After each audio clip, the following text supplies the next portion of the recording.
aad waan codeeyay dareenkayguna aad buu wanaagsan yahay cidii aan rabayna waan ku hubsaday labadii iyadoo saaka gebi ahaanba Soomaaliland looga dareeray doorashada isku sidkan ee golayaasha deegaanka iyo wakiilada ayaa waxaa saaka dadweynaha magaalada Cerigabo iyo guud ahaanba gobolka Sanaag ay safaf dhaadheer u galeen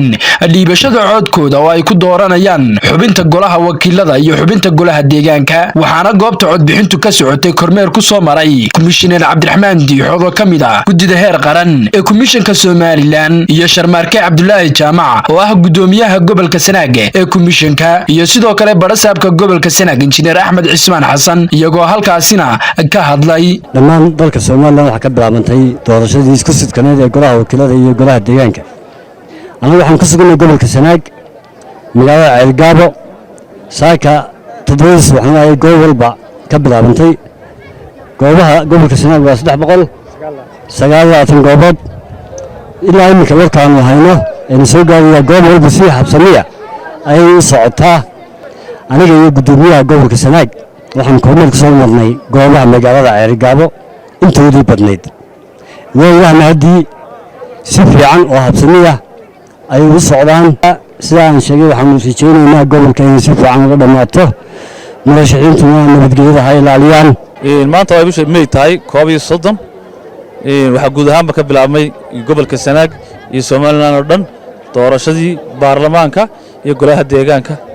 taasoo ilaa hadda si nabada oo qurux badan oo daafuran noogu socota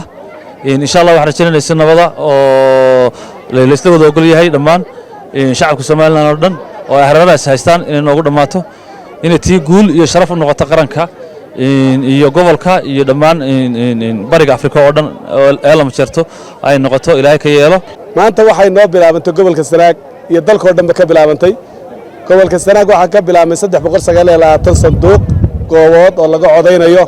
oo ay ka codeyn doon maxaan ku raday laga soo dooran doono maxaan ku raday aan xildhibaano ee labada gole baarlamaanka iyo deegaanka hawsheeda iyo dibteeda way leedahay waxaan Ilaahay ugu mahadnaqaynaa ugu mahadcelinaynaa alxamdulillah leenahay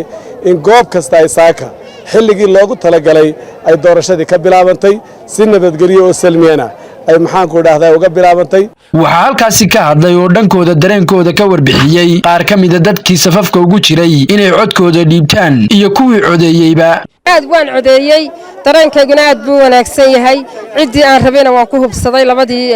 xildhibaanba doorashada si fiican bay socotaa aad bay wacan tahay si cadaalad ay socotaa cadaalad baan kayuga ugu jiray cadaalad baan ku galay waa fiican tahay doorashadu 100% tan waxa weeyaan October magaalada Cerigabo October ma sha Allah si fiican bay noogu socotaa doorashadu si qabow oo nabad ah oo kayuguna si fiican u socda noogu socotaa ma sha Allah alxamdulillah waan u hambalyeynaya dhammaan gobolka Sanaag iyo qaranka Soomaaliland baan hambalyeynaya waxaan dareenkayga maanta lama soo koobi karo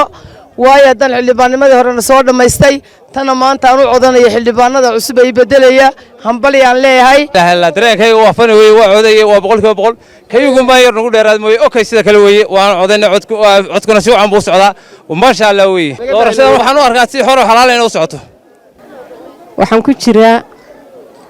maxay haytay kayuga untu la dacardeen waxaan doonayaa inaan codkayga dhiibto waan ku faraxsanahay iyagana Ilaahay ha ku guuleeyo waxa ka hadlay Axmed Xaaji Catrike oo sharaxan deegaanka hawsha si fiican bay u socotaa walow naga daahday haddana dadka waxaan leeyahay maaragtay iska samra iska dulqaata waayo waa maalintii aynu sugaynay waxaan leeyahay codkiina qofka rabta ku hubsada assalaamu calaykum warsame kaafi Cabdirashiid Aadan Goobjoog TV